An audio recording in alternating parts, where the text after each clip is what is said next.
बल्ले काटे जाएंगे, बल्ले काटे जाएंगे।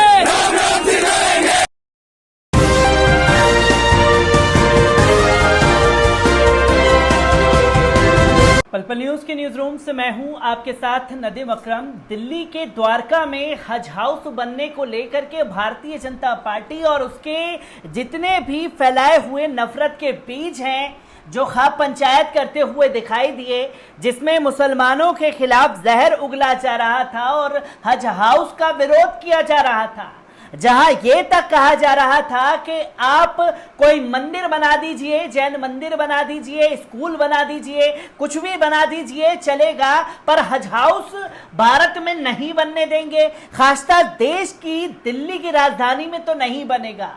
इतनी वक्फ बोर्ड की जमीनें हैं, अपनी वक्फ बोर्ड पर जाकर के मुसलमान बनाए, ये सरकारी जमीन पर क्यों बनाया जा रहा है, जिसके लिए वीडियो भी सोशल मीडिया पर वायरल हुए।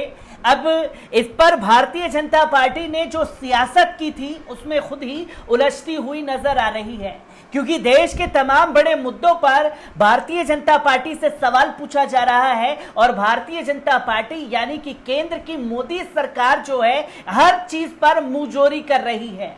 जहां संसद को चलने नहीं दिया जाता, विपक्ष लगातार मांग कर रहा है, तमाम मुद्दों पर नोटिस भेज रहा है केंद्र सरकार को कि इस पर चर्चा होनी चाहिए, पर चर्चाएं सब पर बंद। अगर चर्चा हो रही है तो सिर्फ मन की बात की जो देश के प्रधानमंत्री कहेंगे वही चर्चा होगी, चाहे देश में आग लगे, चाहे कितने नफरत के बीज बोने वाले पैदा हो जाएं, वो उस पर चर्चा नहीं करेंगे। पर इस पर AIMIM के सदर बैरिस्टर असदुद्दीन ओवैसी बुरी तरीके से भड़क गए हैं और केंद्र की मोदी सरकार को नोटिस तक भेज दिया है। पार्लियामेंट में हज हाउस का विरोध करने को लेकर के बहस करने के लिए भारतीय जनता पार्टी को चुनौती तक दे डाली है AIMIM के सदर बैरिस्टर असदुद्दीन ओवैसी ने। बैरिस्टर असदुद्दीन ओवैसी ने क्या कुछ कहा है, एक बार इस पर नजर डालते हैं। आपको बता दें कि ओवैसी ने लोकसभा में हज हाउस को लेकर के नोटिस दिया है। AIMIM चीफ असदुद्दीन ओवैसी ने दिल्ली में हज हाउस को लेकर हो रहे विवाद पर चर्चा के लिए लोकसभा में स्थगन प्रस्ताव दिया है। दिल्ली के द्वारका सेक्टर 22 में बनने वाले हज हाउस को लेकर 360 खाप पंचायतों ने दिल्ली सरकार का विरोध किया। बीजेपी भी खाप पंचायतों के साथ खड़ी है। इसी मामले को आज ओवैसी ने संसद में उठाया है। इसी के साथ साथ आपको बता दें कि देश के तमाम मुद्दों पर किस तरीके से बहस के लिए लगातार बोला जा रहा है और केंद्र की मोदी सरकार उस पर कुछ सुनना नहीं चाहती। आपको बता दें कि विपक्ष ने लगातार पेगासस जासूसी विवाद और किसानों के मुद्दे पर चर्चा की मांग की है, लेकिन चर्चा नहीं हो पाई, जिसके चलते बीते हफ्तों की कार्रवाई के दौरान जमकर हंगामा हुआ और शोरगुल देखने को मिला।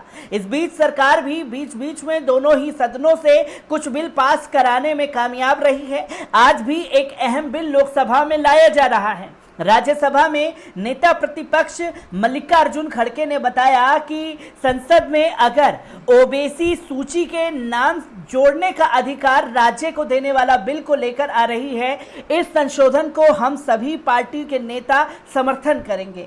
खड़गे ने कहा कि ये मुद्दा बैकवर्ड क्लास के हित में और देश हित में है और हम एक होकर इसको पास कराने के लिए तैयार हो गए हैं। इसी के साथ साथ आपको बता दें कि विपक्ष लगातार संसद में मोदी सरकार को घेर रहा है। बकायदा मंत्रणा विपक्षी नेता रणनीति बनाते हैं और संसद में सरकार के खिलाफ मोर्चा खोलते हैं। आज भी संसद शुरू होने से पहले राज्यसभा में नेता प्रतिपक्ष मल्लिकार्जुन खड़गे के दफ्तर में विपक्ष के नेताओं की बैठक की गई। इस बैठक में Congress, DMK, TMC, NCP, Shiv Sena, Samajwadi party, CPM, RJD, AAP, CPI, national conference, Indian Muslim league, LGD, RSP और KCM के नेताओं ने हिस्सा लिया। तो वहीं लगातार जो है सरकार को घेरने का काम किया जा रहा है और हज हाउस को लेकर के चर्चा के लिए चुनौती दे डाली है बैरिस्टर असदुद्दीन ओवैसी ने। और बैरिस्टर असदुद्दीन ओवैसी ने चर्चा से पहले जो है एक के बाद एक ताबड़तोड़ ट्वीट भी किए हैं।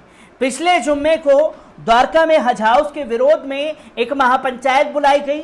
हसब ए रिवायत इस पंचायत में भी मुसलमानों के खिलाफ पुर तशद्दुद नारे लगाए गए।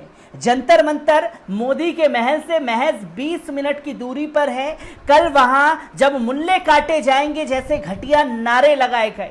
आखिर इन गुंडों की बढ़ती हिम्मत का राज क्या है? इन्हें पता है कि मोदी सरकार इनके साथ खड़ी है। 24 जुलाई को भारत सरकार ने रासुका एनएसए के तहत दिल्ली पुलिस को किसी भी इंसान को हिरासत में लेने का अधिकार दिया था, फिर भी दिल्ली पुलिस चुपचाप तमाशा देखती रही।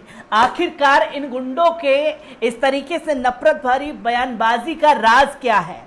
ऐसे हालात बन चुके हैं कि इंसाफ और कानूनी कार्रवाई की मांग करना भी मजाक बन चुका है। लोकसभा में आज इस पर चर्चा होनी चाहिए। वजीर दाखिला की जवाबदेही होनी चाहिए। मैंने इस मुद्दे पर लोकसभा के रूल्स के मुताबिक स्थगन प्रस्ताव को नोटिस भी दिया है। लगातार जो है इसके खिलाफ बैरिस्टर असदुद्दीन ओवैसी सक्रिय हो चुके हैं और जो लगातार नफरत फैलाई जा रही है, इसके लिए भारतीय जनता पार्टी को संसद में खुल करके चुनौती भी दे दी है। और इसी के साथ साथ आपको बता दें कि द्वारका में हज हाउस के निर्माण का विरोध करने वालों पर एफआईआर दिल्ली पुलिस द्वारा दर्ज की गई है।